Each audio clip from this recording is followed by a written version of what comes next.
Brand X Podcast is sponsored by Audio Editing Solutions. Editing your podcast, just not your thing? Go to audioeditingsolutions.com and see how affordable professional audio editing can be.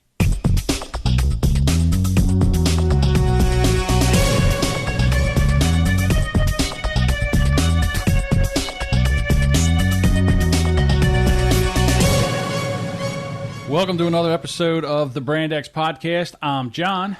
And I am Deuce. And I am still trying to recover. My back goes out more than the Kardashians. So I threw my back out last Friday. And we're recording on Tuesday. So it's not been fun. Yeah, I had no idea you hurt yourself till yesterday, I guess. Yeah, it's miserable, not going to lie. And, so there's not much I can do. Walking is not fun. It's just one of those things, and it takes a while to go back into place. I don't know.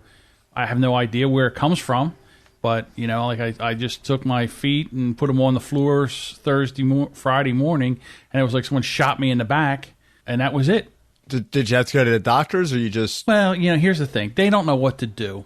Okay, they don't know what to do. It's a pinched nerve or it's a bulging disc, and they're not going to do anything for it. So what they do is they give you an X-ray, so they light you up like a glowworm, and then they give you pain medication and muscle relaxers. Well, I have pain medication and muscle relaxers from the last time because I'm not a big fan. If I don't need pain medication or that, I won't use it.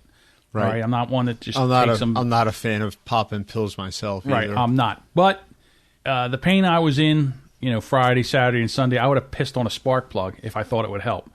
I mean, it was that bad. So, I took the medication, and then what happens to me is then I get all dopey and sleepy, and four of the other dwarfs. And so I fought through that, and today I'm not too bad. Today I'm actually just walking with a cane. Get out your canes and dance. Get out. Yeah. Back in the day. Back in the day at DBK.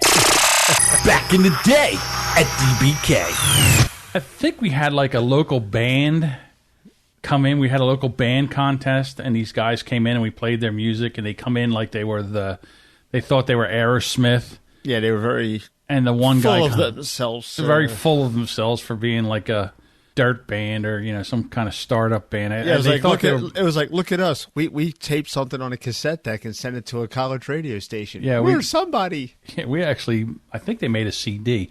We didn't just make a cassette tape. We actually made a CD, and this was in the late '80s, so that was something. And they came in and they had like the long coats, and the one guy had a cane. Yeah, and he was just using black lacquered cane, and he had like a sterling silver or a pewter end to it, right. And it was just an accessory. It wasn't like he needed it. No, like now if I use that, you need a cane, right? I need one right now. Yeah, I'd be styling with that. So anyhow, and they were talking to us, and they were kind of, they were assholes, to be quite honest with you. And the name of their band was, I thought it was, Deuce hit me with this before we started recording. I knew it was Agent something, but it was Agent M, and whatever that means, I have no idea. So, Agent Morons, maybe. I don't know. And if I could interject here, like we had to do, let's bring him into the studio. It was John's night on. It was Monday night, and John's the station manager, so he's doing the interview. And, he's doing a great job. And how did you guys get started, and what are your inspirations, and what are you hoping to do? And they were just like too cool for the room, sitting there, and the rest of us were just hanging back in the engineering room, looking through the window, watching. Right, and it was like these guys, like they didn't want to talk to me because I was like a lonely college radio DJ. Like they were too good to talk to me. But they entered our contest. Right, so then I turned the tables, and I think I started attacking them. Like I started attacking their looks. So it's like, so dude, what's up with the cane? Do you need that thing, or is that just an accessory, or what's the story with that? And then, I started attacking them, and then finally they left in a huff, and I just wanted to take that cane off that one guy and beat him about the head and shoulders. I mean, it was just.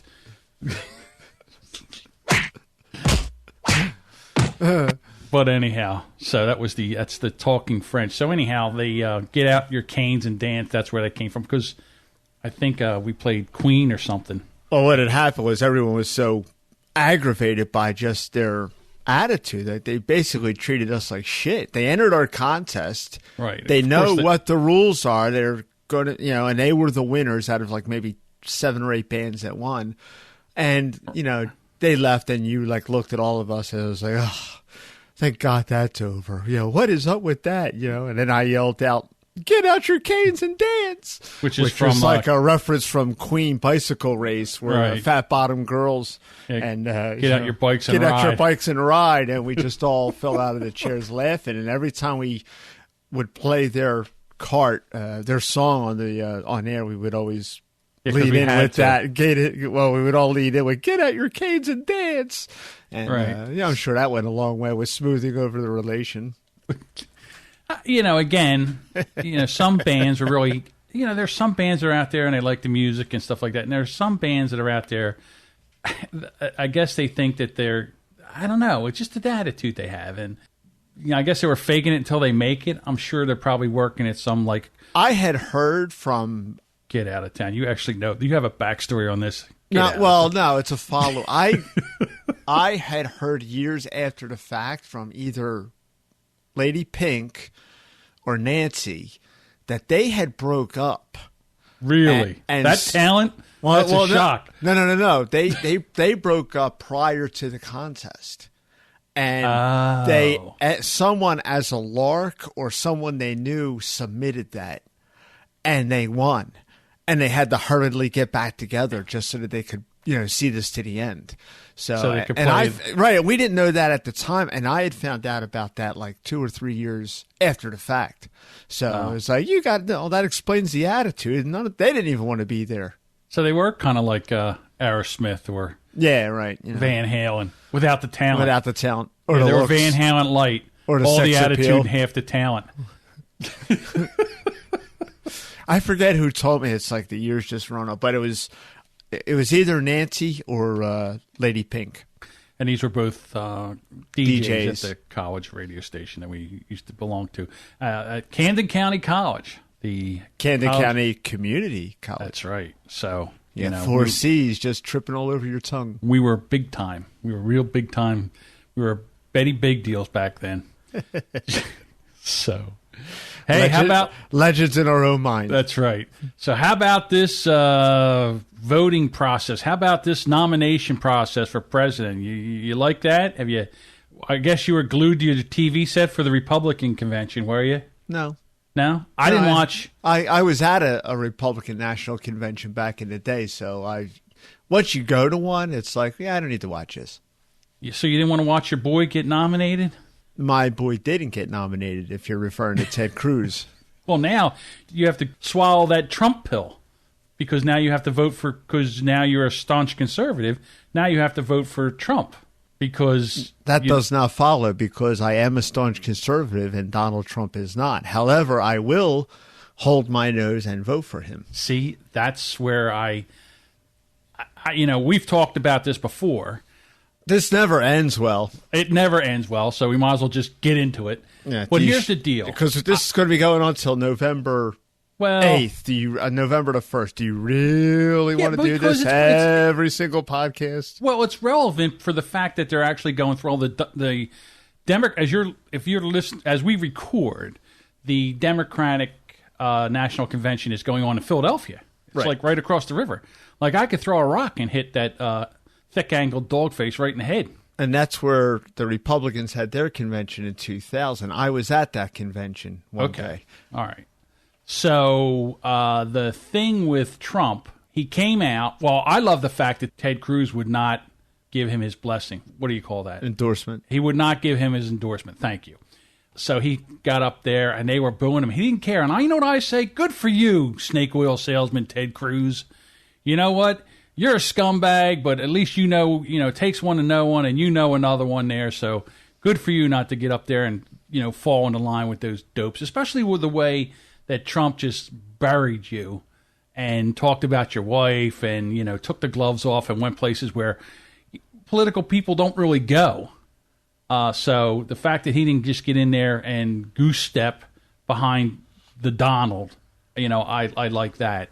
The other thing is, when he came out like the WWE had the where he walked out and there was that white light and he was, bigger than life, and he came out to the music, "We Are the Champions." And so that bothered you? I don't like it. I don't like him. I don't like the fact that I was going to say, like, the guy that walked out in 2008 with the Greek columns and the dry ice machine who you voted for, that didn't bother you? No, it didn't. No. There you go.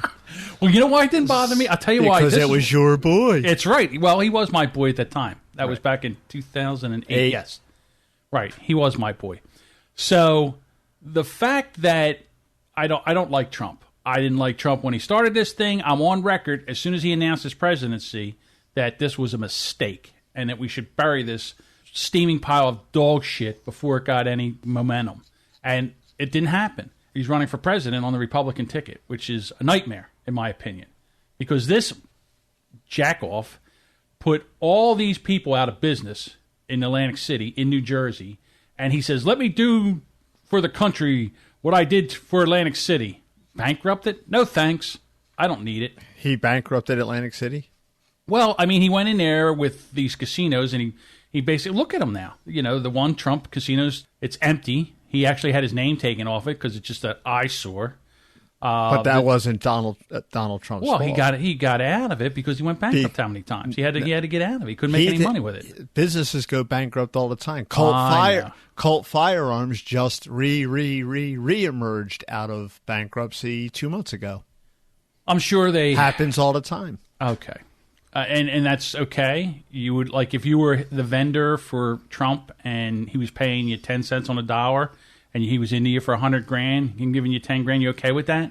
I didn't read the contract. Oh, you didn't read the contract. Because I know what you're referring to, and it was 70 cents on the dollar. You just said 10 cents on the dollar. I'm saying, he was lucky. He got 70 cents on the dollar. Some of the guys got 10 cents on the dollar when Here's when he the went problem bankrupt. with the election process. First of all, you're putting personalities in front of facts. Exactly, of course I am. But we just did a podcast last week saying that we should be logical and sit back and let the process play out, but you're not doing that. It did play out. He's the nominee. No, I'm talking about what happened with the piano guy that you posted on your Facebook page.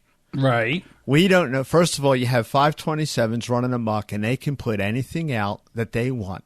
So you call this guy, the piano guy, a liar? I'm not calling him a liar. I'm saying a 527 found this guy, and they put him on video, and it's playing all over the place. Yes. We don't know because I'm sure it hasn't been dug into yet.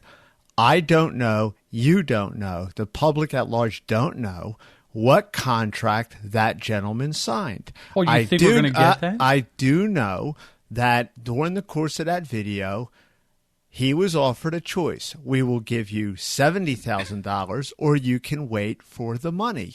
You can sue us. He opted for the $70,000. Yeah, because he would lose the other 30 or more trying to get. That wasn't presented in the video as I viewed it. When I viewed it, they said, well, we'll give you 70 cents on the dollar, which means he would get 70% or $70,000, or he could wait until they had the full boat and they would pay him the full Monty. That's not what I heard. That's what I saw. I don't know what the contract was, what this guy signed, because we have lawyers for a reason, and I don't know anything about this guy. It sounds to me that maybe he didn't get a good enough lawyer, if he got a lawyer at all, because when you engage in a contract with any major company, you have to look out for you. And I feel bad for the guy, and I'm not sticking up for Trump here, but I'm just pointing out the video that you posted and anything that's posted by a 527, they're not answerable to anybody because they're not putting, this is a 527 and we're not endorsed by any candidate. So they basically, you and I can form a 527 and we can spew vitriol. Right. Well, just so you know that he did this to a ton of companies down there, glass companies down there. And what happens is he has this lawyer that they go, okay, we're going to give you 70 cents on the dollar. And if you want the whole thing, you can sue us. And then, we'll just take you to court until, you don't get any money and you're bankrupt anyhow. Do you know that's what happened? Or this is what the piano guy said. But you just said a glass company or whatever else. The glass company, I do know that because I know the guy. I know the guy who owns the glass company, and that's why I think this guy, this comb over hump Donald Trump is the worst thing to happen in this country. Because we don't know. A lot of times things happen in business, especially. I love the way you are goose-step into this guy. I'm not goose. Because if this was a Democrat, you would have your shovel out burying this guy. Yeah, see, this is not a debate. Why isn't it a debate? Because you're just throwing this stuff out here. It's really a lot of vitriol. You're really not throwing anything that's based in the political arena. It's you just have a hard-on for Donald Trump, and no matter what. So I know you want Gary Johnson, so all I can say is waste your vote. I'm not wasting my vote. I'm voting for the best guy. Absolutely, you're wasting I am your voting vote. for the. I'm out of you're the voting three for of a guy them, that cannot win. I'm voting for the best candidate. Whether he wins or not, I don't know. But I cannot take my vote and vote for Donald this is? Or Hillary. You know what this is? This is your me not wasting my vote. This is your version of Deuce's flip phone. You're going to just dig in and hold on to that to the death. Now, here's what it is, and I'm being totally honest with you. So I'm sitting here and I'm thinking to myself, who do I vote for? Because I can't stand Hillary. I don't want her in office. I can't stand it. I can't take. And here's the other thing. Well, let me finish my thought first. So I can't vote for Hillary because she makes me sick to my stomach. I can't vote for Donald because he makes me sick to my stomach. So what am I going to do? Am I going to sit home and not vote? Because that's not. You do realize there's more than just three guys that are and always do run for president. Yeah, I do. I know. There's always like a cacophony of names at the top. When it says you'll have someone from the Labor Party, you'll have someone from the Communist Party, the Socialist Party, the Green Party. Pick your poison. Gary Johnson, he was the governor of New Mexico. The other his running mate, I can't remember his first name, but it's Weld, his last name.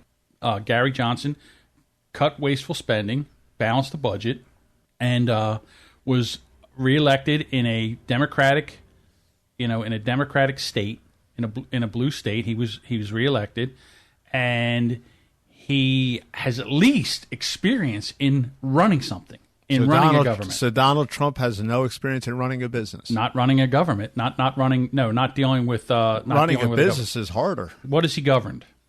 If you oversee, you're damn right. It's harder because he failed 4 times at it so far. If he failed 4 times, why is he still in business? Oh, because he ran and hid behind the bankruptcy laws. He didn't hide behind it. That they passed bankruptcy laws for a reason. It enables a company to reorganize its assets and to continue business and keep the people that are working for the company employed. Okay. So meanwhile, the One Trump buildings, he sold the One Trump casino, the Marina. The Taj Mahal is out of business, and the other Trump Plaza is done too. Okay. He's done a fantastic job.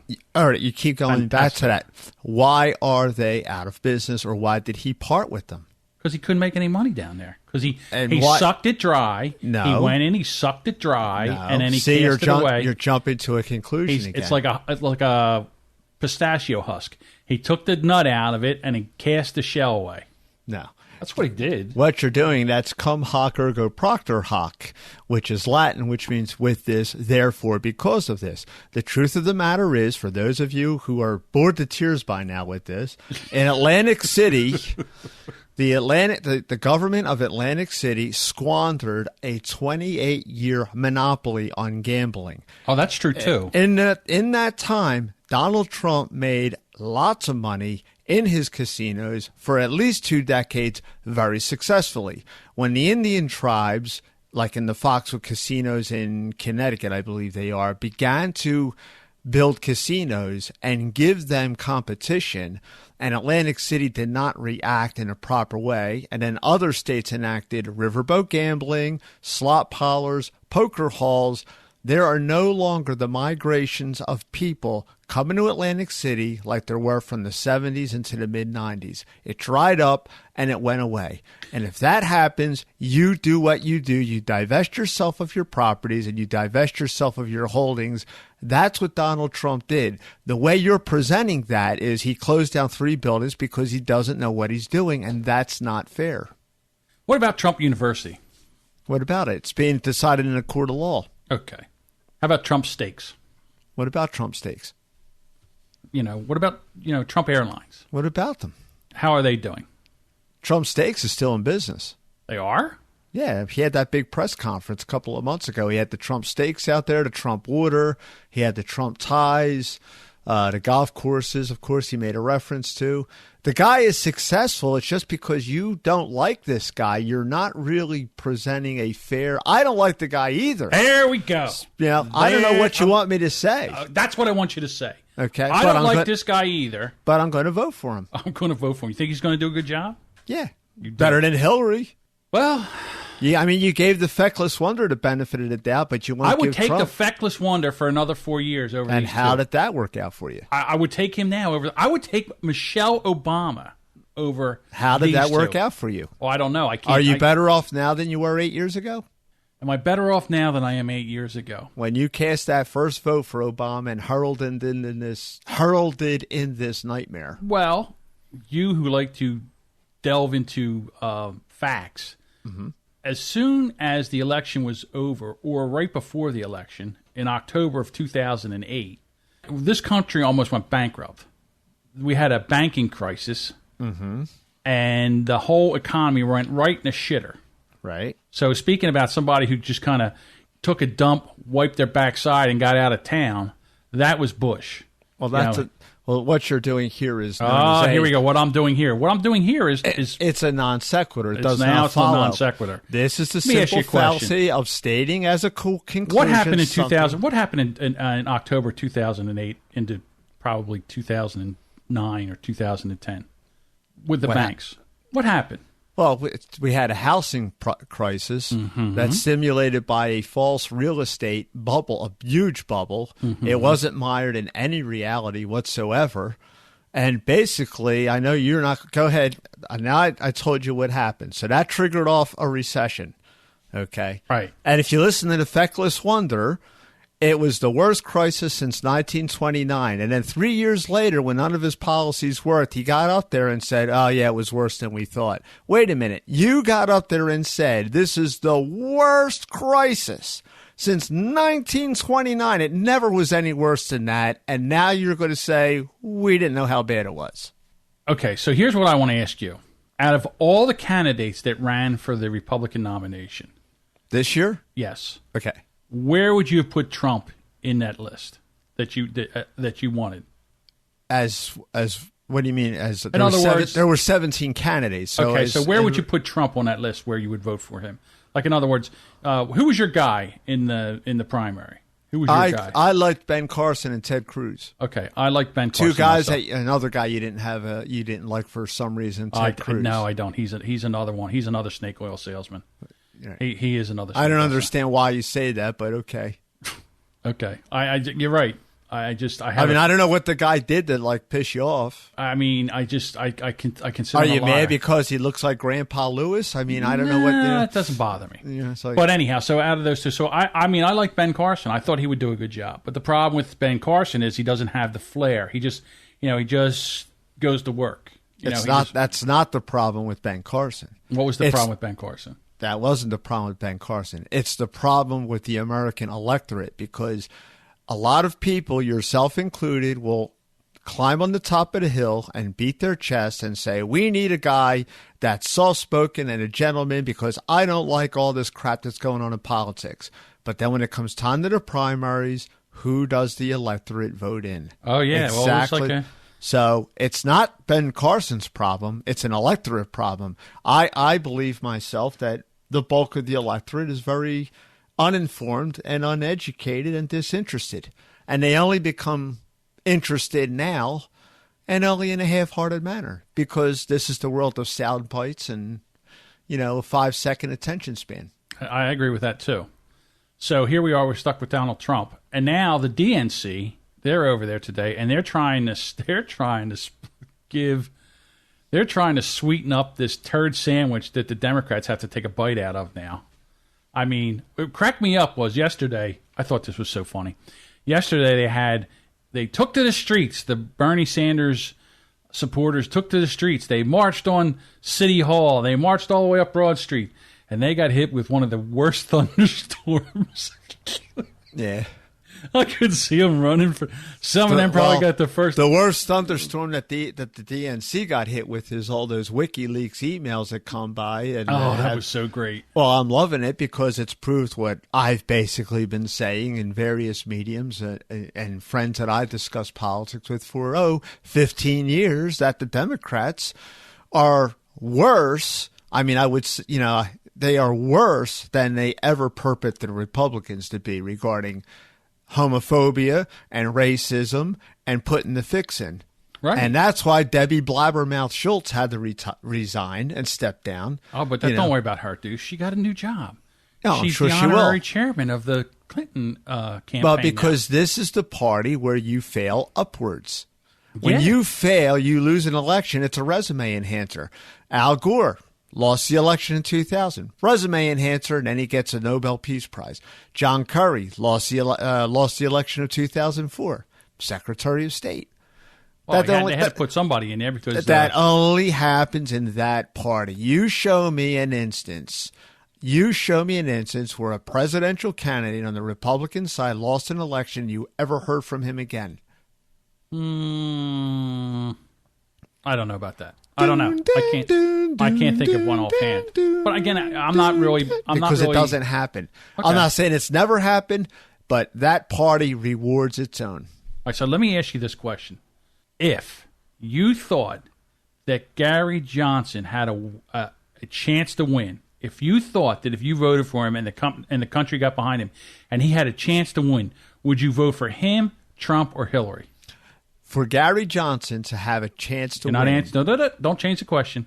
No. If you thought if I thought he had a chance to win. All right, but there has to be a parameter set up. To answer your question, if I thought he had a chance to win, I would vote for him, yes. But when a guy is tracking at about 6% as of today on Real Clear Politics, the guy hasn't got a ghost of a chance to win. Ross Perot was tracking at about 24% when you and I made the tragic mistake of voting for that guy. I don't think it was a tragic mistake. Oh, I do, because inadvertently, you and I, the law of unintended consequences, we heralded in the arrival of the she-bitch Hillary Clinton because George H.W. Bush would have smoked Clinton 58% to 43%. No one would have ever heard of Hillary Clinton, but because you and I bumped on our chest and, I'm going to make my vote make a difference. This is what we see, we reap what we sow. Historically, third-party candidates are disasters for overall. They're a disaster. They've never won, and they probably never will win. And until they build up ground-based support where they can have a party of their own, they're just going to be outsiders that are maligned, and basically the bulk of their, not all, but the bulk of their followers are really just passive-aggressive whiners, in my opinion. Okay. Let me ask you this question. Okay. I said and to finish up on what I was saying, if Johnson, for him to have a chance to win right now as we speak, he'd have to be polling at close to 40%, and he's not. All right, so here's my question. What do you think Trump's chances of winning are? Pretty good. You believe that? You just asked me. Why would I lie? That's true. Why would you lie? Wow. I mean, what do you think of his pick for the vice president? What do you think of Pence? I like Pence a lot. You do? Yeah. Even after the whole law about religious freedom, not being able to choose whether you want to make a cake for a gay wedding, all that other stuff. I mean, and again, maybe you can help me out here. It seems to me that Trump and the Republican Party are trying to alienate. Well, that's a DNC talking point. Okay. This is my talking point. I don't. Did you like ruminate on this, or yeah, I'm thinking. I'm trying to. It's sprung eternal from your brow. Oh, I'm trying to right now. No, I didn't read anything. You know me. I don't read shit. Well, just because I've heard this all week. Okay, so I'm just asking you this. It seems to me he appoints a guy for vice president who probably nobody in the alphabet soup lifestyle will vote for, and no woman will vote for. Basically, no woman will vote for Trump. There's a smattering, but not that many, and no young people will want to vote for Trump.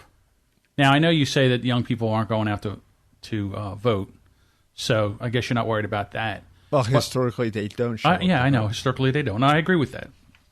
I mean, I think that they should. I really do think that they should. But to be honest with you, the more that stay home, the better it is for Trump, to be quite honest with you, in my humble opinion. So as soon as they nominated Trump, I just said, well, welcome to 8 years of Hillary Clinton. I really don't think we have it. I really, really don't think he has a shot in hell. I don't. Based on scientific polling or your my personal, deeply ingrained hatred for the my personal opinion on how he's picked his candidate, what I'm seeing in social media, my unscientific poll, John's unscientific poll. That's what it is. I don't need statistics. None of this is based on facts. Who needs that? Well, that's what Deuce relies on. I know that's what you rely on. I know. Because I'm a historical junkie. It's yes, my you thing. Are. American history is my thing. I know it is. And now, basically, they made, Bernie Sanders yesterday go up there and tap dance and try to get the... Well, all those DNC emails, I mean, that guy has a legitimate beef because you could see how heavy the DNC's thumb was on the scale for Hillary. This guy won 22 states. He had a motivated base, and between their rules with the superdelegates and all that, and I can see why the Bernie Sanders want to take their streets, although their choice of doing so in a thunderstorm wasn't the wisest. Hey, why don't you carry some aluminum rods down the street with you while you're at it? So, but. Everyone's got a smartphone, but none of them had a radar app. I'll tell you what, I saw them marching in, and all of a sudden I heard thunder, and I looked at my weather app on my phone. I was like, oh, they're going to get soaked. Dude, I drove through that on the way home last night, and it was like I drove through a 15-mile-long car wash. I had my windshield wipers on super warp speed, and it wasn't moving the water fast enough to see clearly. It was hellacious the way that rain came down. Wind, thunder, lightning. It was amazing. Yeah, I was waiting to wake up in the land of Oz. It was so windy at one portion there. Yeah, I was going to get blown away. Yeah, it was crazy. So now I got another hypothetical John question for you. Okay. Because I believe that the Clintons are behind the Trump nomination, the reason he's running for... Yeah, that conspiracy theory's been out for quite a while now. I know. So what happens if somebody leaks some emails and finds out that that's actually true? It's actually true that the Clintons are behind Trump running for president so they can actually throw the election to the Clintons. Well, I'm sure nothing will happen as the FBI refused to indict Hillary, so... Exactly. I understand that because they won't because they're all looking for the next job. They're all Democrats in a Democrat-run Congress. Well, the Republicans are in the Congress, but they're appointed by Obama. This is the big issue that I have, and there's a litany of reasons. In '92, you and I were far younger and far more idealistic than we are now. And had Perot not dropped out of the race, he might have had a shot. But he dropped out, and then he came back in, and then he lost a lot of people. But a third-party candidate generally is a wasted vote for this reason.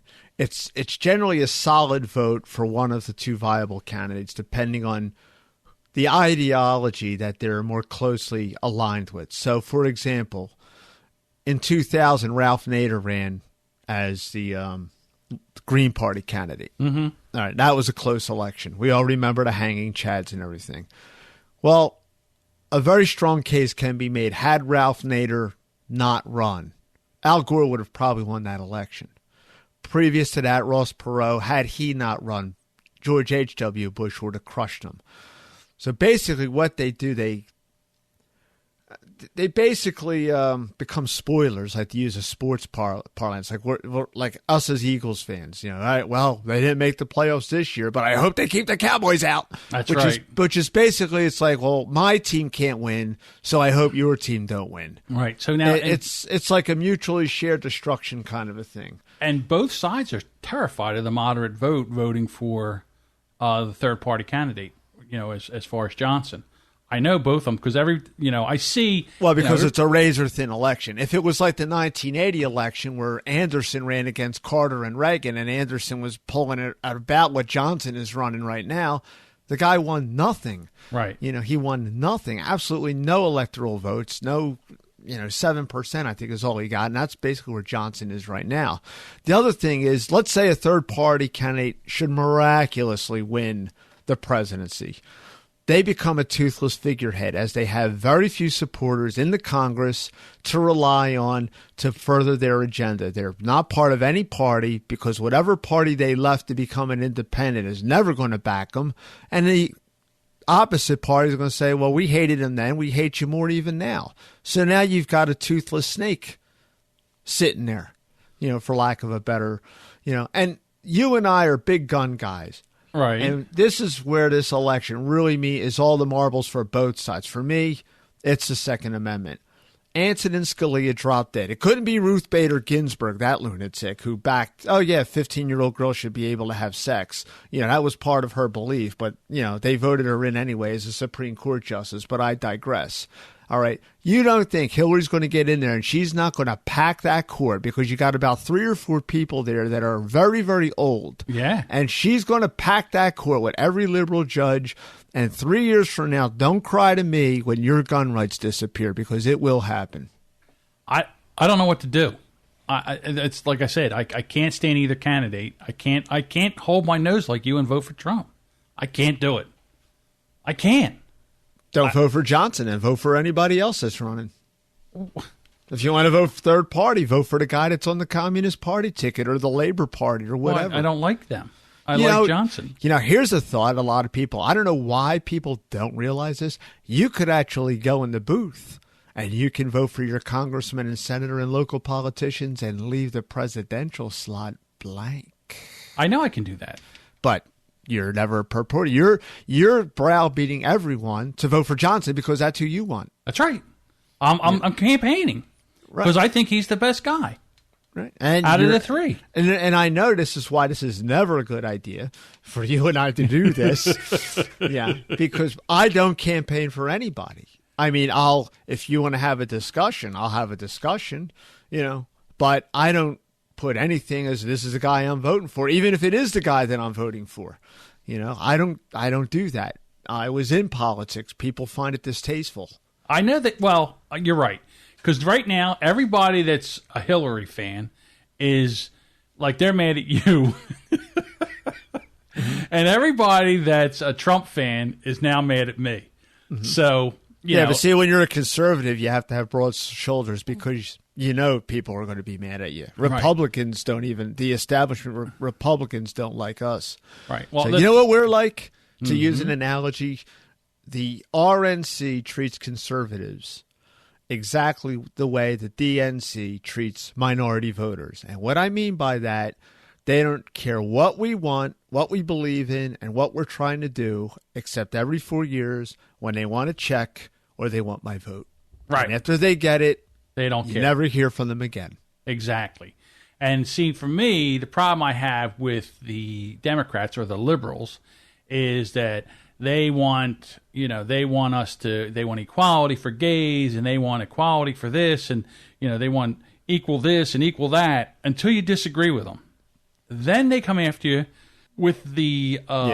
That's systemic now. It's they come political after you. Political correctness is so out of control now. Right, and they come after you and they want to destroy you because you don't agree with them. Well, that's the modern way now in politics. You just can't have a disagreement. You have to absolutely destroy that. And they learned that because of Reagan. They underestimated Reagan in 1980. And I'm not saying that Trump is a Reagan by no stretch of the imagination. No. But a lot of the stuff that they're saying now about Donald Trump, I remember them saying about Reagan. And surprise, surprise, the guy won. And you had Reagan Democrats. The guy won everything but 4 states, I think. I'm still doing the Peter Brady thing a little bit. All right, sorry about that. And, no, it's no problem. He won everything but like 4 states, and in 1984 he won 49 states.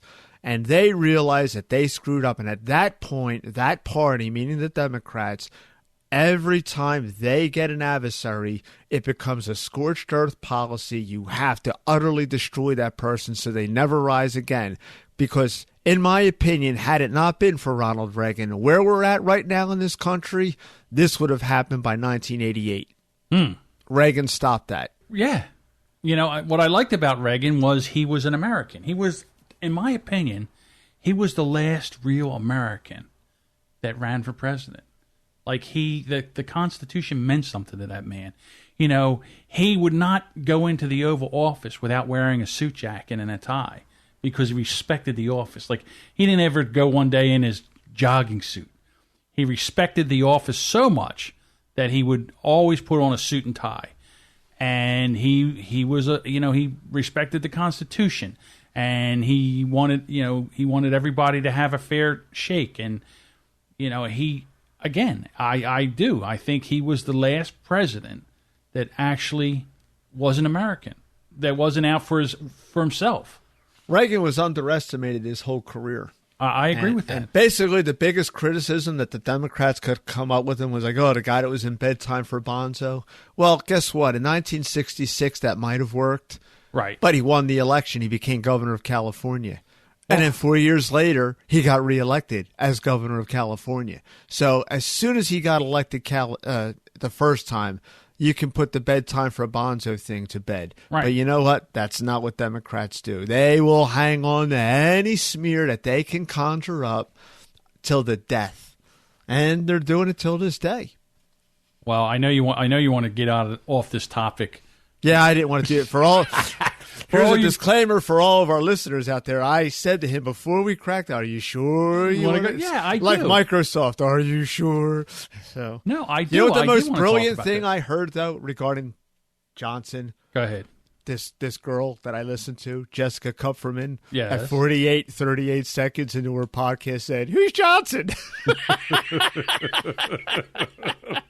That's true.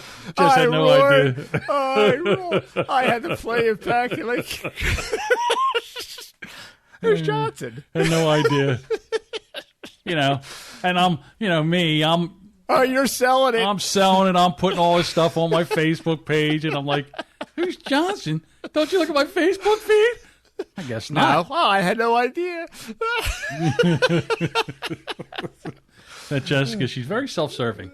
That made my day.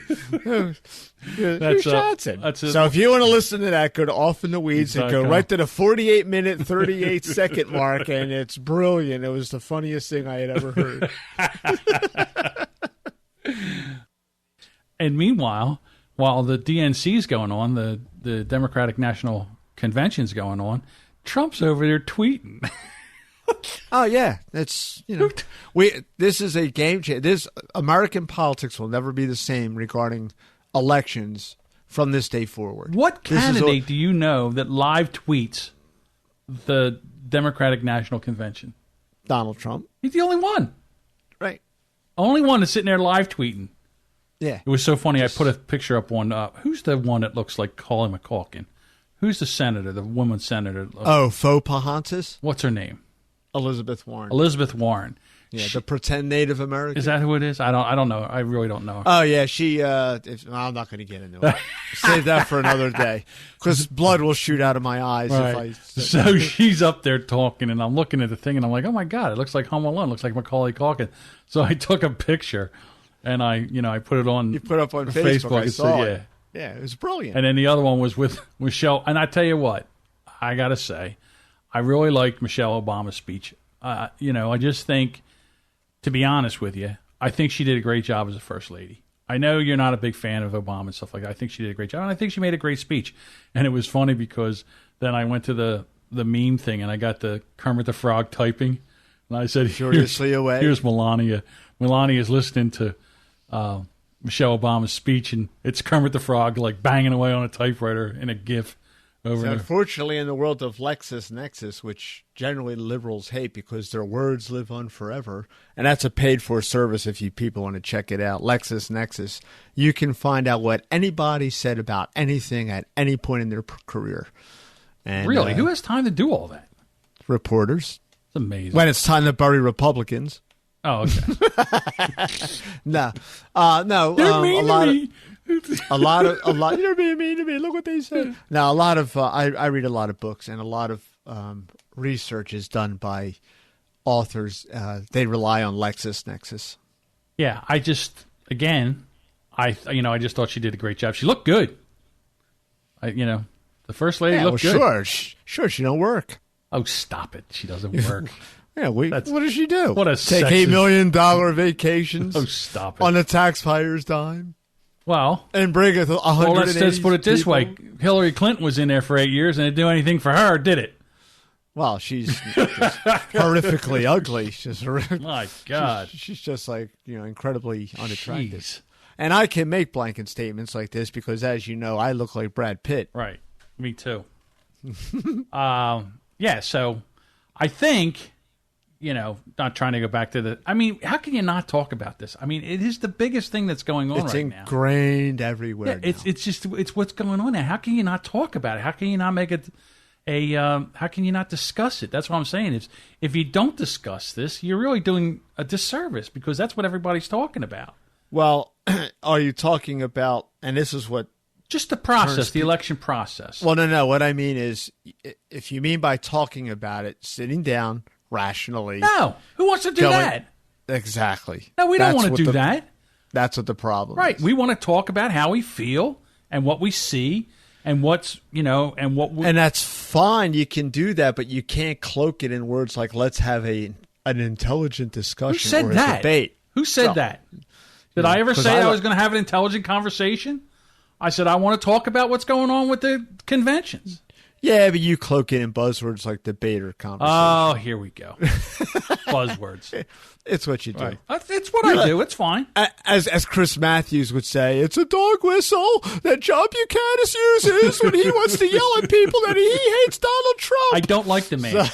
All right? I'm allowed not to like... I hate Chris Matthews, too. All right, I'm not... Yeah, you don't like Chris Matthews. You don't like Obama. I thought you were talking about Chris Matthews. I'm sorry. No, I'm just saying. I don't... Like I said, I don't like... You know what? I don't like Chris Matthews. I'm not a fan. I'm not a fan of everybody that just puts themselves out there as like the expert. And then if you don't agree with them, then you're an ass. I don't like that. Because guess what? You know what? I might not have all the facts, but I have intuition. I have common sense. If something looks like a duck, acts like a duck, quacks like a duck, it's a duck. Right. I always say that about Obama being a socialist, and people say he's not. And I he's always say that. He's absolutely a socialist. Yeah, so... And they say, why? Because he didn't get behind his podium, look at the teleprompter, and declare, I am a socialist. Well, he's not a socialist. It's like... you know what? I would love the fact that after this election, after the election goes off and whoever's elected, and then they do the transfer, after they have the lunch, and Obama's no longer president... After the next president's sworn in, Obama takes off his suit and tie, puts on some African garb, and says, guess what, suckers? I was born in Africa. I wasn't a United States citizen. Very rarely does he ever wear a tie. He's like other third world dictators like Mahmoud Ahmadinejad and Hugo Chavez that always ran around without a tie on. And personally, having wore a sports jacket or suit and tie for the bulk of my career, I hate that look. Just like you don't like goddamn. Put on a tie. If you're going to put on a jacket and the shirt, put the tie on. Yeah, I agree with that too. Ronald Reagan always had the tie on. Yes, he did. What about Bush? Did Bush? I can't tell if he did or not. It's funny. I know there are photographs of George W. Bush without the tie on, but I don't think they're in the Oval Office. They may be on the campaign stop. If you don't have the jacket on, it's not as bad. Right. It looks like, I get it. All right. You got the sleeves rolled up. You're the man of the people. You got the jacket off. You got the tie off. Right. And you got one button on. I get it. All right. And the T-shirt on. If you're going to wear a jacket, put a tie on. Right. It's not that hard. Maybe Obama don't know how to tie a tie. I don't know. Can we? You know what? Can we be done with suits and ties, please? Can we be done with that? I like suits and ties. I'm done with them. Can we put on something that's a little comfortable? No. No, we can't? No, suits and ties. Really? Can't we just find like something that's a little bit different? Maybe a polo shirt, like a nice polo shirt, with a crest of a flag on there, United States, something like that. Some khakis. Why do we have to Why do we have to be dressed up like that, all with the suit and the tie and all that other nonsense?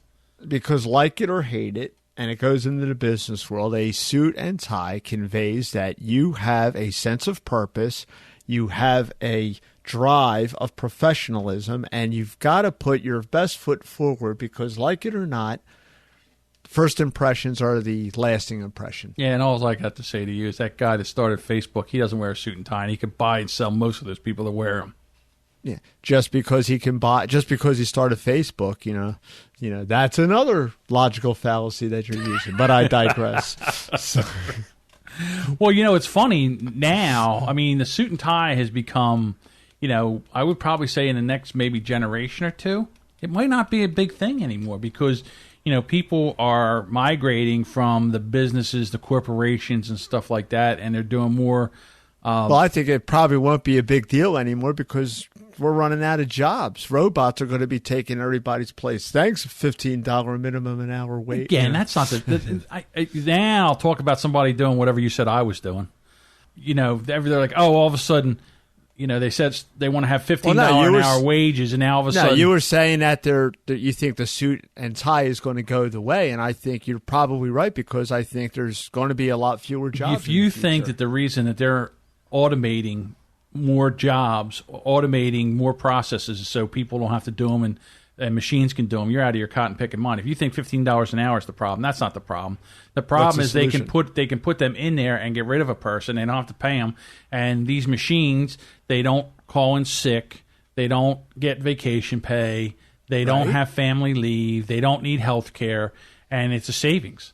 And that's what businesses want to do. They want to make savings. So if you can walk into a McDonald's and walk up and hit Big Mac, fries, large Coke, all right, and the next thing you know, the Big Mac and the large fry comes out in an empty cup because they're not going to pour your Coke. You got to go walk over to the side and pour your own Coke now.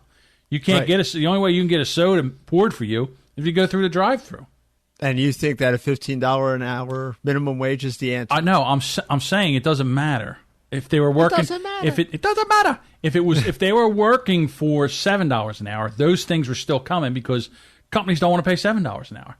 They would rather put a machine in there, 3 machines in there, and get rid of 5 people. The doubling of the minimum wage, like some states have done, and businesses are already pouring out of those states and cities that have done this. What is the minimum wage now? It's like $7.25 an hour, isn't it? Well, there's a federal minimum wage, and then a lot of the states, like New Jersey, would have they would raise it a little bit higher than that. To be honest with you, I don't know what it is this time, but I do know what I do for a living, right? And very, very few people in the country do what I do for a living. Mm-hmm. And I started at less than $15 an hour, right? And you know what could happen in my line of work. So how do you justify to... Oh, you're not going to like what I'm going to say. Well, how is it that a burger flipper who isn't going to possibly experience what I'm going to experience warrant $15 an hour right from Jump Street with no experience, and I have to go through what I have to go through to get that job and hold that job and keep it? Okay, so I'm going to tell you. Because what happens is one of the things that your best buddy and lifelong pal, Ronald Reagan, did was he started breaking the unions. That's not true. Go ahead, I'll let you finish, and then I'll tell you why you're wrong. Let's put it this way. He broke the air controllers union, which he basically said, go ahead, go on strike. I don't care. I got enough military to run, to land planes. You can go on strike until the cows come home. I don't even care. And if you strike for we're firing you. We're going to hire new people because we don't need you. And here's the other thing too. What happens is, and again, I've worked in the corporate side and I've also worked on the union side. And really what you're trying to do as an employee, all you really want is something negotiated. Your pay, your benefits and stuff like that. And the company, all they're trying to do is make 15% profit year over year so they can give it to their stockholders. And that's all they're trying to do.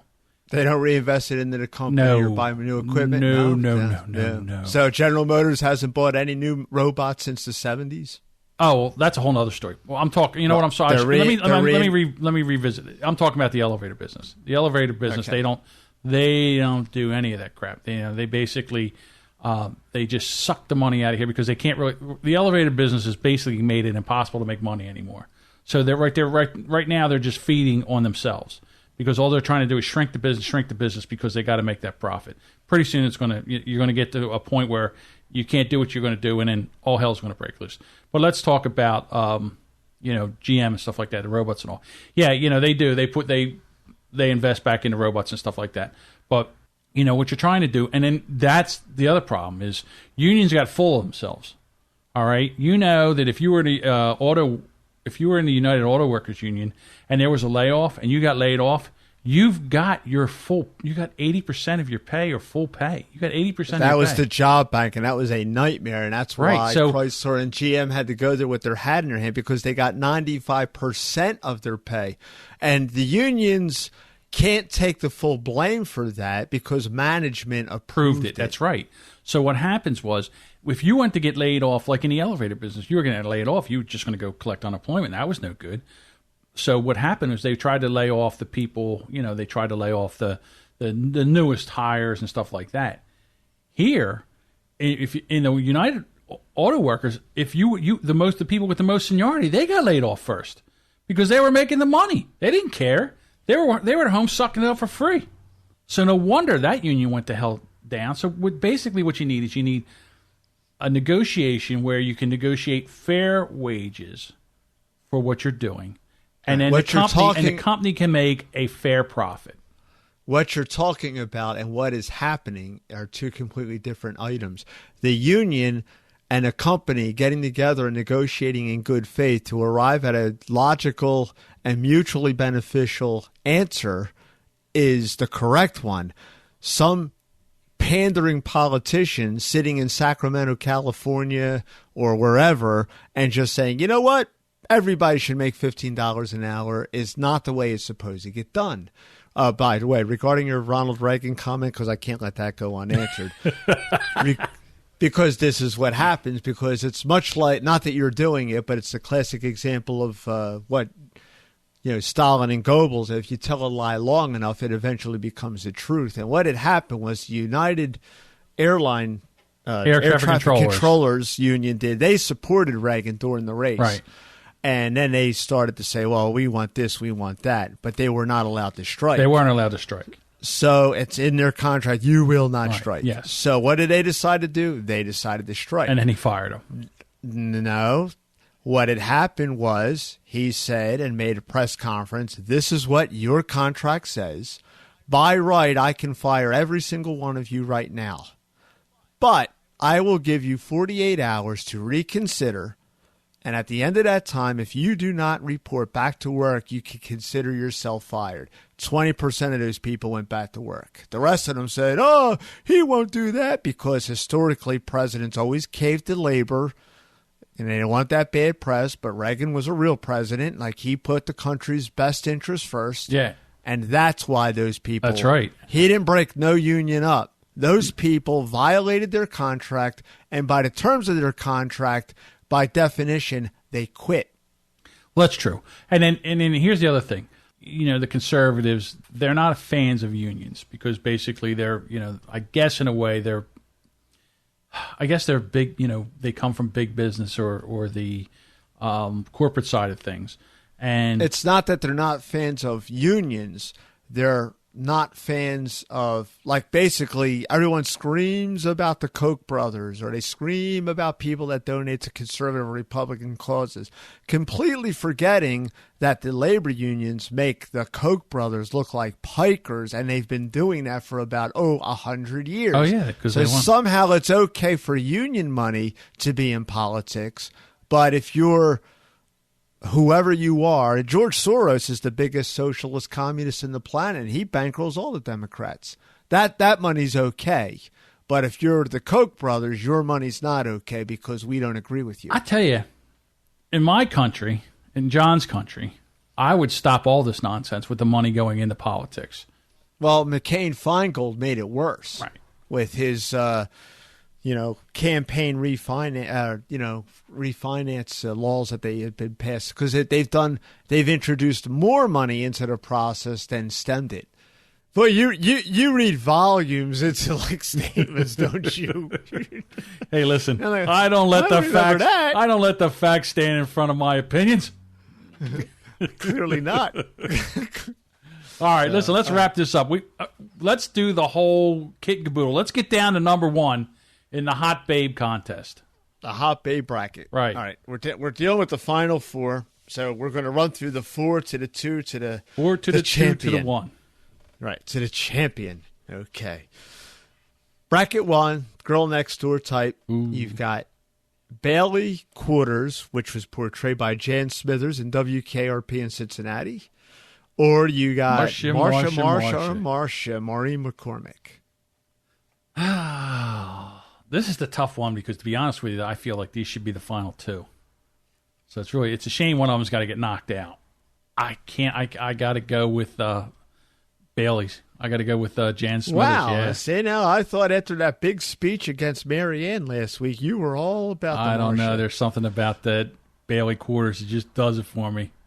That whole... It's like... she's got that whole daddy issue.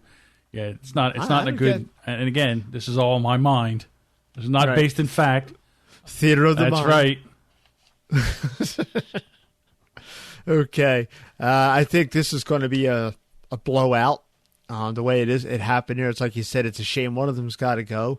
Farrah Fawcett versus Elizabeth Montgomery. See, yeah, this is a tough one too. I mean, I thought, like, when I first did this in my mind, I just figured Farrah Fawcett was going to go all the way to the finals. But now that I'm thinking about Elizabeth Montgomery, I just kind of like that whole wholesome girl next door look, and I mean, just classic beauty. But then again, the Farrah Fawcett with the the hairdo and the blue eyes, and oh my goodness! All right, Farrah Fawcett. Farrah Fawcett. So now you got Farrah Fawcett versus Jan Smithers. Jan Smithers. Can't we just have a three-way? Where did that come from? I don't know. It was in his fantasy kind of mind. See, I like them. They're both damaged. They're both hot. Damaged? Jesus Christ. Let me. What do they got to be damaged for? They just can't be hot. Let me have my moment here. Well, I don't. I'm talking about the characters. Oh my God! I don't know if I might have to flip a coin here, because I really have a hard time voting against Bailey. And then Farrah Fawcett's Farrah Fawcett. Mm-hmm. Take it a poster. I know. She had that other poster also. Right. You know that is, I checked it, that is still to this day the best-selling poster of all time. Did I tell you I saw a movie where she was in a movie where she was losing her mind, and Richard Gere was also in it, and she... Is that The Burning Bed? No. It was a movie. I can't remember the name of it. It was like I can't remember the name of it. He was a gynecologist, Richard Gere, and he was married to Farrah Fawcett, and he had... he was an attractive gynecologist, so he had quite the waiting room full of women. And then his wife, Farrah Fawcett, she kind of went crazy. And there's a scene where she takes off all her clothes and she gets in a fountain. And there's Farrah Fawcett in there naked. And you can kind of make it, there's like water running over and stuff like that. But still, she's naked. And she's smoking hot. And I think because there's a naked scene of her, there's naked... Dr. T and the women. That's it. Do the magic of Google. Deucin is a crack so. And I never saw that. Came out not all that long ago. It says here in the year 2000. And here's the funny thing: the hard, like all these hot women that are in this. The girl, what's her name? Janine. I can't think of her name. She was from. Oh my God, I can see her face, but I can think of her name. I hate. Was she in this movie? She was in that movie, Janine. Not Garofalo. No, please. Look at a buzzkill. Well, just throwing it out there. She was in that show about up north with the moose. What the hell was the name of that show? Fargo? No. Oh, Twin Peaks? No. Oh my God. What People are screaming at the radio right now. What was her name? Janine Turner. That's it. Janine Turner. She was in there after and there was all these other hot women, and he ends up with Helen Hunt, the five-head. And hey, Tara Reid was in there. Shelley Long was in Tara it. Tara Reid was his daughter. Laura Dern. Laura Dern. Who was horrible in Jurassic Park, right. by the way. So there was all these hot women, and he ends up, falling in love with Helen Hunt. But I digress. So anyhow, there was a nude scene where Farrah Fawcett was crazy, and she got in the fountain at the mall, got undressed, and she was in there, taking a shower, and then she had to go to the land of the straitjacket. So, but there's nude scenes, there's nude pictures, there's nude scenes of her, and how can you have, a hot babe without a nude scene? So for just the fact that there's nude pictures of Farrah Fawcett, I don't think there's any nude pictures of Jan Smithers. You know what? I got to take and Google that first, because if there is, this could be a game changer. There was a movie she was in with Kirk Douglas called Saturn III. Right. And when we first got cable television, it was just on all the time. Like it came out in the early 80s when we got cable. And Farrah Fawcett is topless in a scene there with Kirk Douglas. Right. Has Jan Smithers ever been nude? She was also in Logan's Run, Farrah Fawcett. We don't have any nude pictures of her. Usually this means that she hasn't done any nudity yet. But we could also be wrong. So she's classy. So she's classy. And just for that fact alone, we got to give it to Farrah Fawcett. Okay, so Farrah Fawcett defeating Jan Smithers. That's right. Soundly. So Farrah Fawcett is your championship. Now, just for shits and giggles, this was basically all your choices. So I'd been tracking like mine, and we weren't too far away. Just to run this down, like when we started with the 32, Yvonne Craig would have advanced, and would have gone up against Farrah Fawcett. So Farrah would have bumped her out of the box. Where you went with Barbara Feldon, I went with Diana Rigg. Okay. Linda Carter would have squeaked out Elizabeth Montgomery. Right.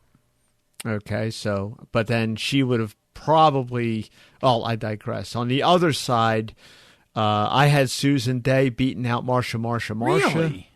Yeah, just like that. Just like that 1970s Susan Day look, I guess. Gotcha. But then, let me see. Then she would have got bumped out by Marianne. Okay. Basically, the big crossroads for me would have been Joyce DeWitt up against Marianne. Okay, that was I like that look. What can I say? So ultimately, the battle would have been the final two would have been Dawn Wells against Linda Carter, because in my matchup, Linda Carter would beat out Farrah Fawcett, and I'm a Marianne guy. What can I say? Holy cow! Yeah, Dawn Wells would have squeaked out Linda Carter, and it was tough. I mean, I love that Wonder Woman. But, dude, I just saw pictures of Jan Smithers now. She's 67 years old. Right? Whew. Talk about hitting the wall. Yeah, really? Holy cow. Oh, that sounds like she hit the frying pan. Oh, my God. Well, you want to see someone that really hit the wall hard while you're Googling people? Go ahead. Google Tina Louise, Ginger from Gilligan's Island. Oh, my God. She looks like E.T. Well, I'm telling you whatchamacallit over here looks like the Crypt Keeper. Jan Smithers. Go ahead, do Jan Smithers now. All right, well, you got to do Tina Louise. I'll do Jan Smithers. Tina Louise today. Oh my God. Yeah. That can't be real. That's not real. Yeah. I'll tell you what, Jan Smithers looks better than Tina Louise. She does. Tina Louise. So now, Tina Louise. You take back what you said about Jan Smithers, you bastard. Tina Louise looks like a guy. Yeah, I mean, she's like 78 or something, but still. Oh. How old is she while you're in there? I have to go by Just go to all. Oh. Like Jan she's Smithers 70, is 67. And 79. Oh, she's 79. Okay. And so Jan Smithers is 67. So. Right. Oh. Wow. Yeah. Now Google Dawn Wells, and she's 77 years old, and she looks resplendent. Okay. You know what we got to do now?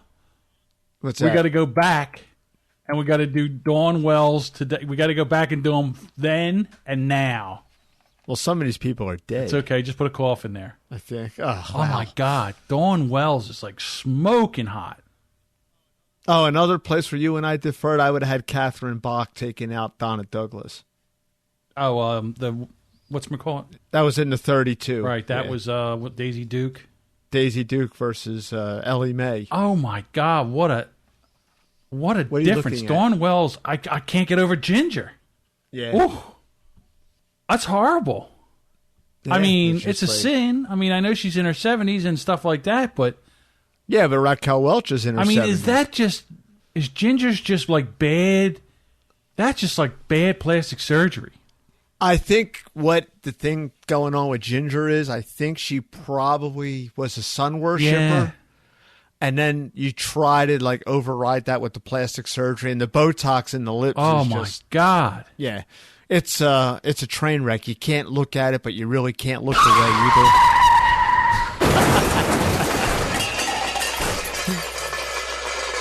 Woo. Yeah, it's a big difference. Wow. And I'm telling you, like, I should have done that. I should have not have done Jan Smithers today. Because that just... Not because this was a time of the moment. As I said, that's why we base this, because you went a little bit off the rails with Jamie Lee. Because, well, I've seen what she's done. I says, yeah, but I was presenting it. No, I know. I went back to that time. Yeah. I went back to that time. Yeah. You had to, because it's, hindsight's always 20/20. Oh, my God. Do you want to see someone? You know what? I'm going to share, because this blew me away at the time. And then this will be it, I promise.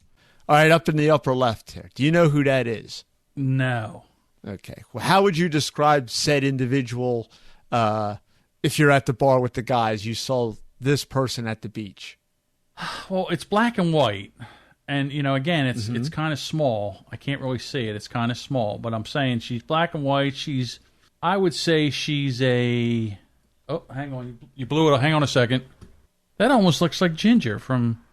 Would that be a girl you would approach and chat up? Yeah, I'd chat her up. Right. I mean, you'd be proud to walk down the boardwalk with her on your arm. Sure, she's cute. Right. Now, you know who that is? No. That is Barbara Bush. Get the hell out of here. George H.W. Bush's mom. Grandma Bush. Yeah. Ooh. Boy, talk about hitting the wall. Well, I mean, she's like 90 now, John. For Christ's sake, give her a break. Wow, you are shallow. Even 20 years ago, she was like when he was... She was in her 70s then. Yeah, but still. But see, you can't judge a book by its cover. Wow. Yeah, because like I said, I took a look at, George H. Bush. And H.W. Bush. George W. Which one? What's he, 41? The father is George H.W. Bush. Okay, so he's 41. Herbert Walker Bush. Right. So he's 41. And I got to look at his wife, I was like, woof, my goodness. But now you look at her. Yeah. And she's cute.